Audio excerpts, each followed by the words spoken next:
In this video, we prep to get these headers put in and get a few other projects knocked off our list. Stay tuned.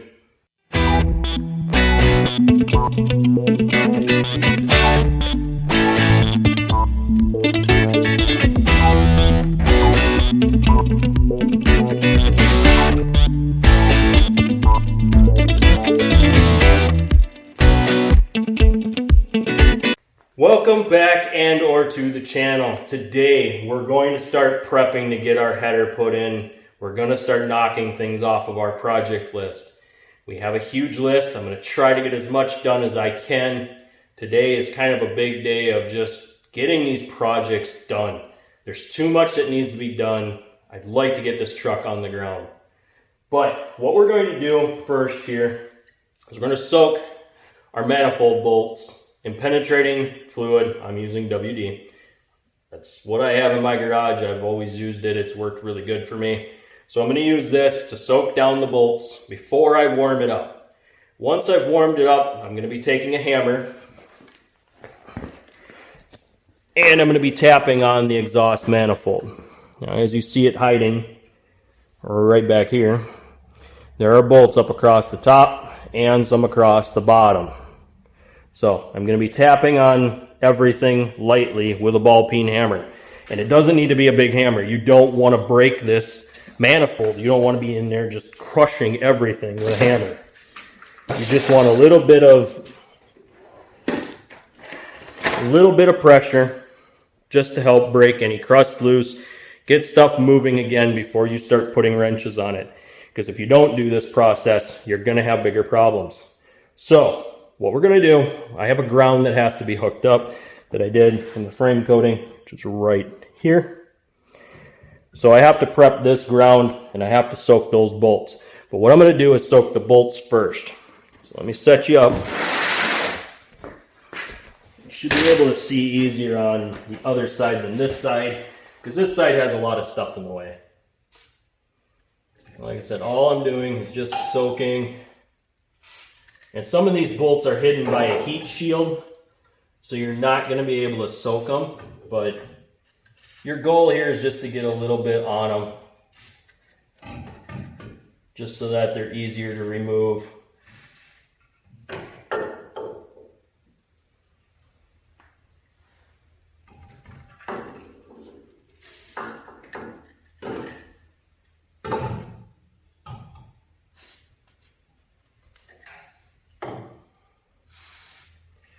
I did wind up spraying a bunch of penetrating spray down on my starter. So make sure you wipe up your starter before you go starting it. You want that stuff to get into the wiring and everything else. Like I said, this side is a little easier to see. Now I did soak these a few days ago, but I didn't get a chance to do it yesterday. I probably should have gotten around to doing it because it had all dried off.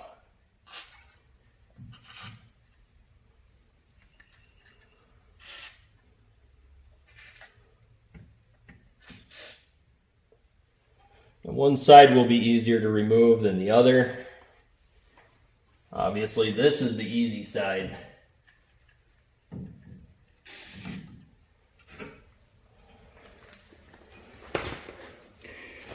Okay, so now that those are soaking, we'll give them the time that it needs to really soak in before we start the vehicle. And that's what we're going to do, is we're going to start up this vehicle, we're going to warm it up before we start tapping on it. And once we start tapping on it, we're going to wait for the temperature in the intake manifold to drop to where we can barely touch it with gloves. Because that's going to create a temperature difference between the manifold and the head. And that's what we're hoping for. Set you up here.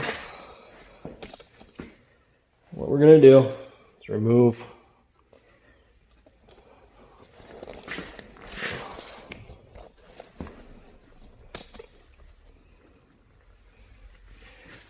our tape that we have for our ground.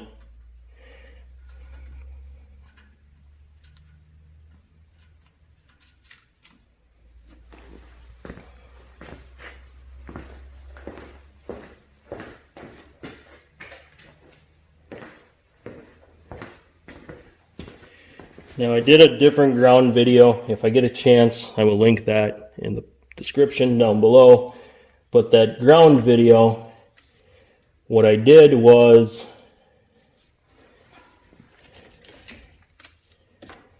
I cleaned and prepped a wire that was going to a ground point. And what that allowed me to do was to get a lot better charging to my truck and allowed it to actually start running better. Now this will help with this one as well, because this ground was really rusty. I'm gonna move you to a spot where you have better access, because I still have to fight this caliper that's behind me.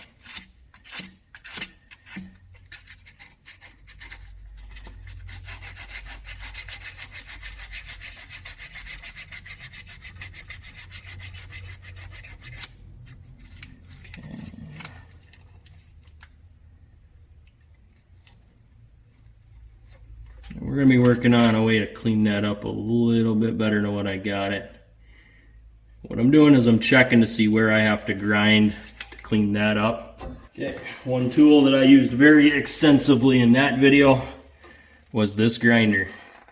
And this grinder really did help me get in where I needed.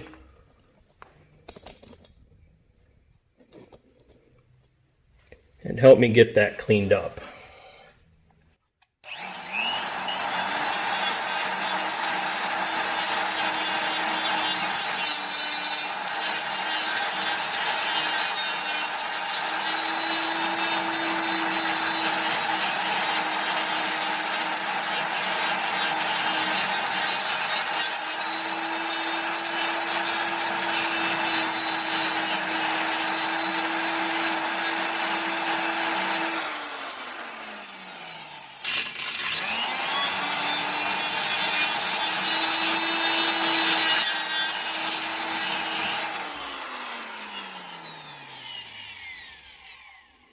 Like I said, what you're trying to do is get it so that it's clean. And if you have spots where it's hanging over or isn't clean, make sure you get it as clean as you possibly can at this point.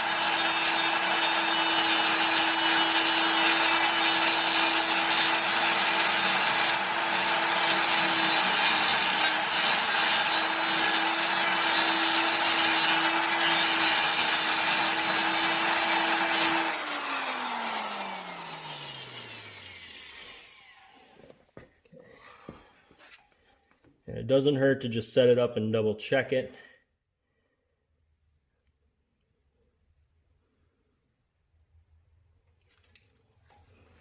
And if you've got spots that it's not quite there, don't be afraid to go after it again.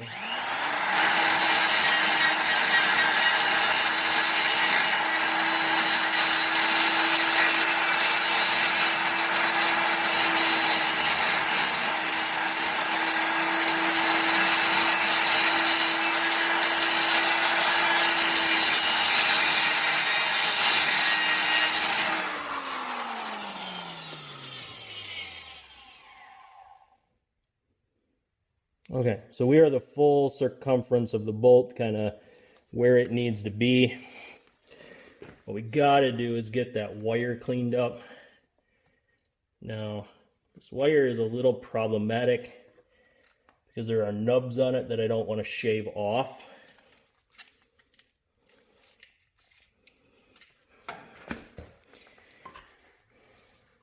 This wire has little nubs in it. And if I hit those nubs too hard, I could actually chip the nubs off, which I do not want to do.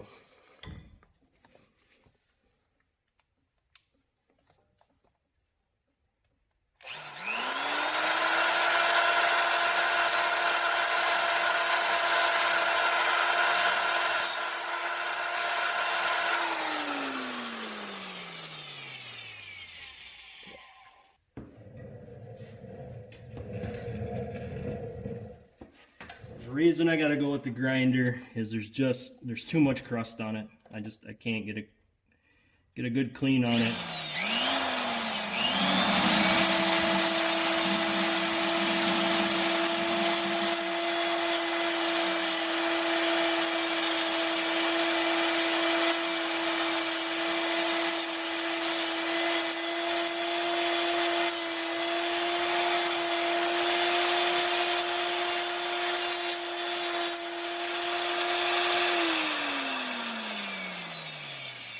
That side is very, very clean.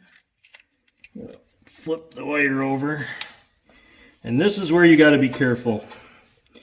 Is if you have a ground wire that has these nubs on the back side, you don't want to shave those nubs off because they're designed to dig into the frame and help with the grounding. So if you hit them,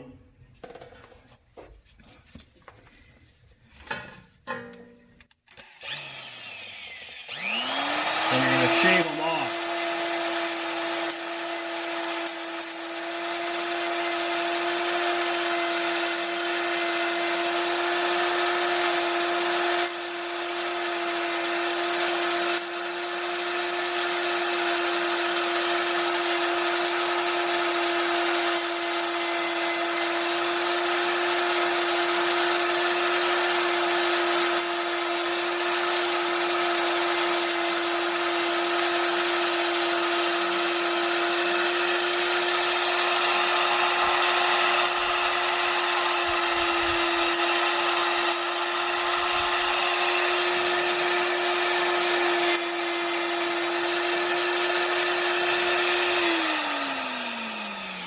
Okay.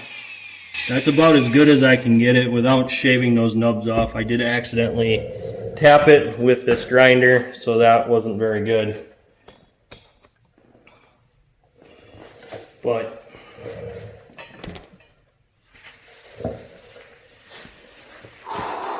what we've got left is to clean up the bolt, and then I can put the wire back in.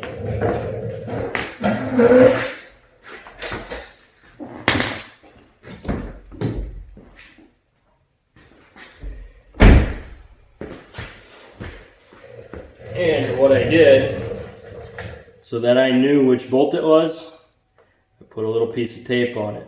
That was the only bolt that I put away in that spot with tape on it. So I could remember that's what I needed. And in order to clean this bolt up, I'm going to do it just like I did in the other video. Use the grinder to clean the washer, and then I'll just use a wire brush on the threads. That process should be the same. But you will want to use a vice grips for this, because you don't want your hand anywhere near that grinder. That's a little too close. And my hand was actually a little too close when I was doing that wire. Sometimes we don't always think about safety until it's too late. And had I slipped, it probably would have cut up my hand pretty good.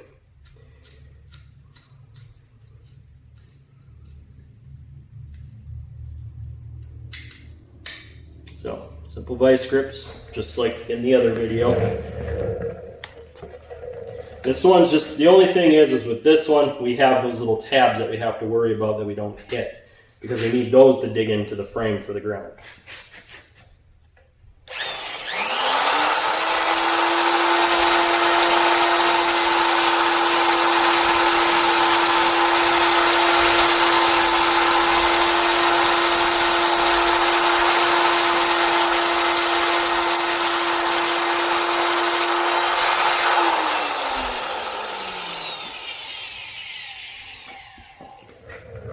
If you can get the washer off. Now, a lot of these times these washers are designed to be pressed on, or they cut the threads after they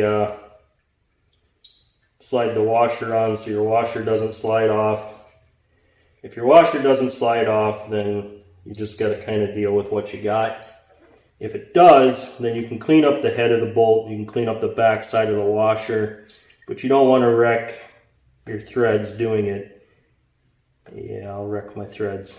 So all I can do is clean up the mating surface of this bolt and then my threads.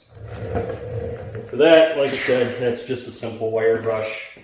I'm not going to get too carried away with that.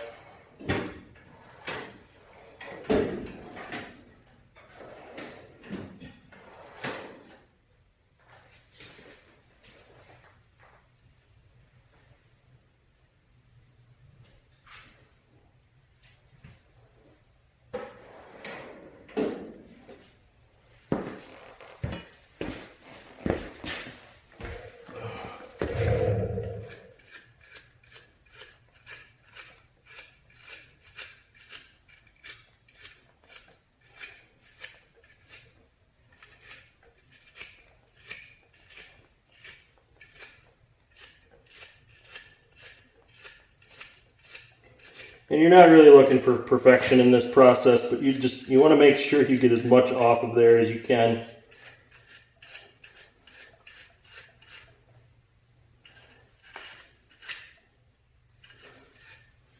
On threads, you're not going to get it perfect.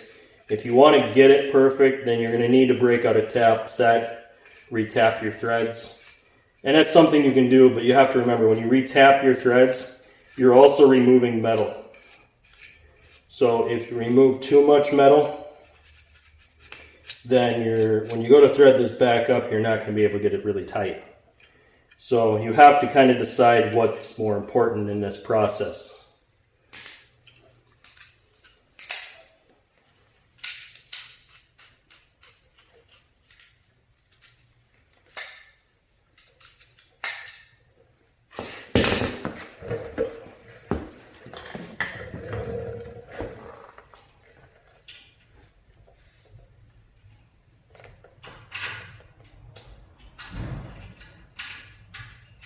One last thing I could do before I go and thread this down is just get some thread or some dielectric grease on it. But if you put dielectric grease on it, don't do the sealant spray, because if you do the sealant spray, it's not going to get down in there and seal off like it should.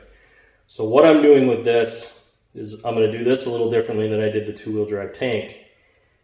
I'm going to put it together, and then I'm going to use the bolt painting to seal everything off. So let me get the wrench and I need to tighten that down.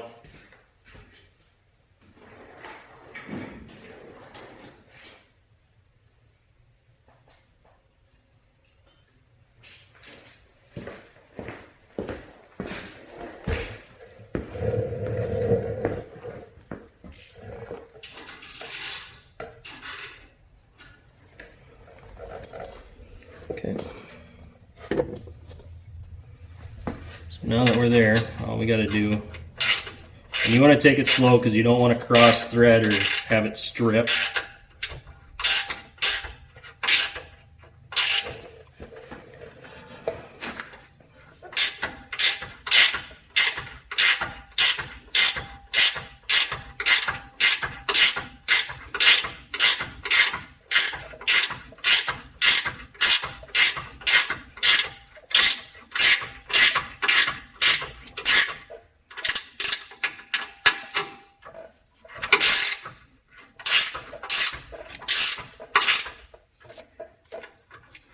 Okay, now the wire is going to want to move on you, so you will have to hold this wire as you tighten it.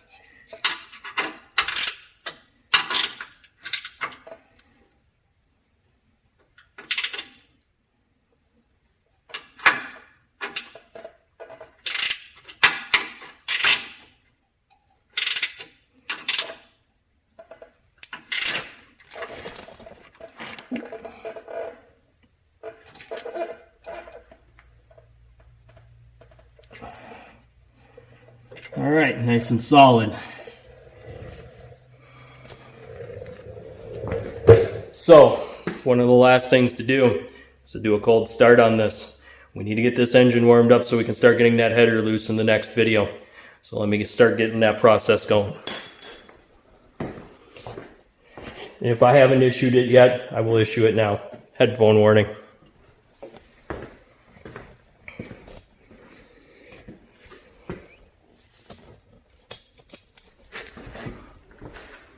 Do this setup a little different.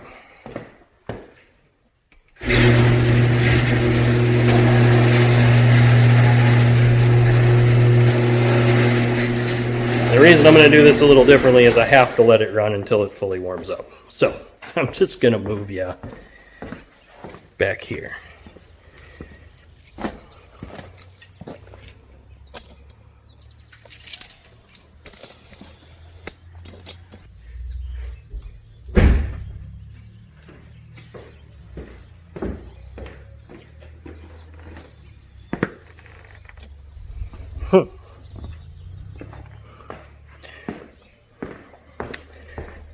Looks like we get to do some diagnosis.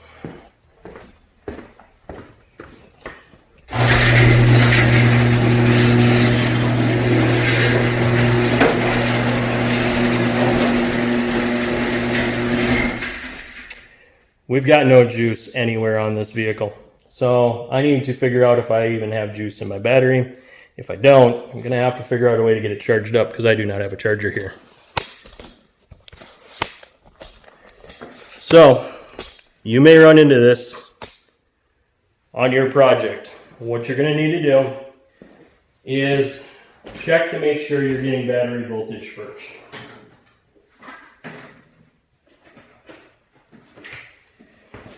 In order to check to see if the battery even has juice, you're going to use a simple multimeter. And what this will do is allow you to check to see if your battery even has any voltage.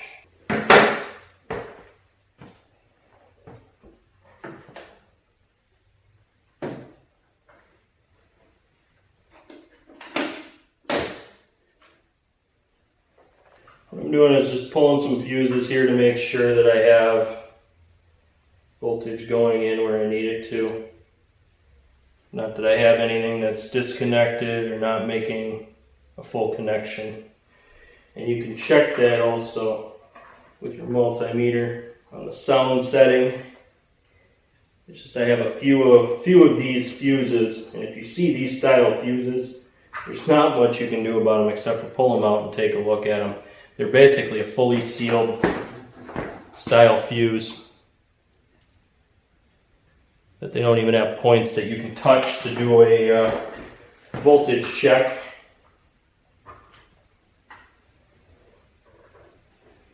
But for the rest, I can set this to the sound setting. And that's what we're looking for when it makes connection.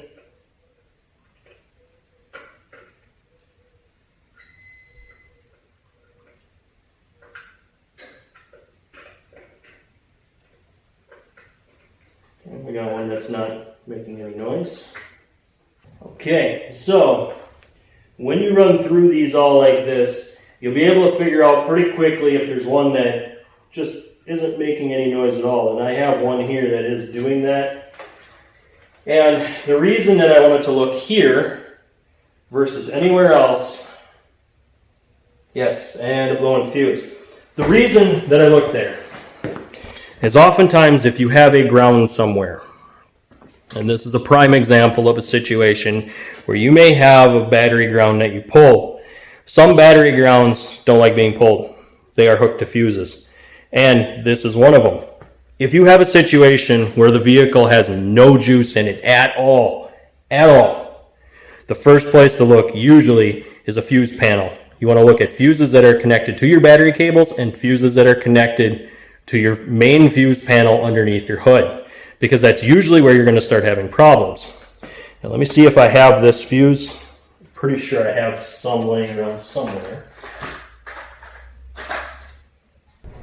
And one more place to look. I usually try to keep fuses in my truck, just in case I'm on the road somewhere and I pop a fuse. The last thing you want to do is be stranded, so having a fuse kit on you to replace fuses is always a good idea. So the one that I popped was a 20. I would like to know why I put a bad fuse back in this kit.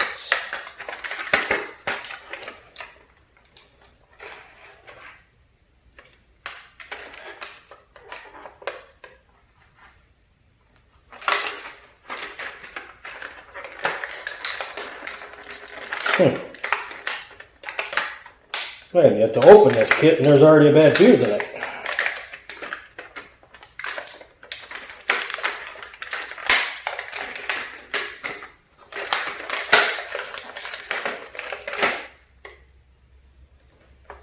Brand new kit, never been opened.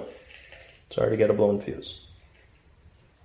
That little burn spot on it right there means that it's bad fuse. So, the one from my truck, the bad one, and now I'm going to grab the new one.